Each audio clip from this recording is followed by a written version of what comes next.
మనం చూసుకున్నట్లయితే మంత్రి ఫరూక్ సతీ వియోగం ఇక్కడ మీరు చూసుకోవచ్చు.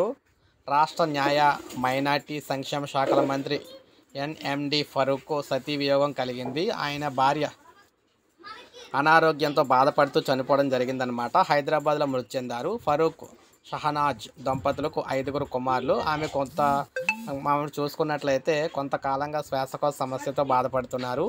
హైదరాబాద్లోని స్వగ్రామంలో ఆమెను చికిత్స పొందుతూ ఉన్నారన్నమాట. రాత్రి అస్వస్థకు గురి కావడంతో కుటుంబ సభ్యులు ఆసుపత్రికి తీసుకెళ్ళక అక్కడ చికిత్స పొందుతూ కన్నుమూశారు. నంద్యాలలో ఉన్న మంత్రి ఫరూక్ భార్య మృతి సమాచారం అందుకున్న వెంటనే హైదరాబాద్ వెళ్లారు. మంత్రులు B C Janardhan Reddy, Ramprasad Reddy, MLC Ramachandraiah, Emmiganur MLA B V Jayanageswara Reddy మంత్రి ఫరూక్ స్వగ్రామంలో పరామర్శించారు. హైదరాబాద్ నాంపల్లిలోని హౌస్ సమీపంలో అంత్యక్రియలు కూడా చేయాలని నిర్ణయించారనమాట. అయితే చంద్రబాబు పవన్ సంతాపం అయితే తెలపడం జరిగింది. సో ఈ విధంగా ఏపీ మంత్రికి సంబంధించి ఇలా మంత్రి ఫరూక్ సరిగి భార్య చనిపోవడం చాలా బాధాకరం అని చెప్పేసి వీరైతే అనుకుంటున్నారన్నమాట. సో ఇది మనకి లేటెస్ట్ అప్డేటు. లైక్ చేయండి, సబ్స్క్రైబ్ చేసుకోవద్దు, మన ఛానల్ సబ్స్క్రైబ్ చేసుకోండి.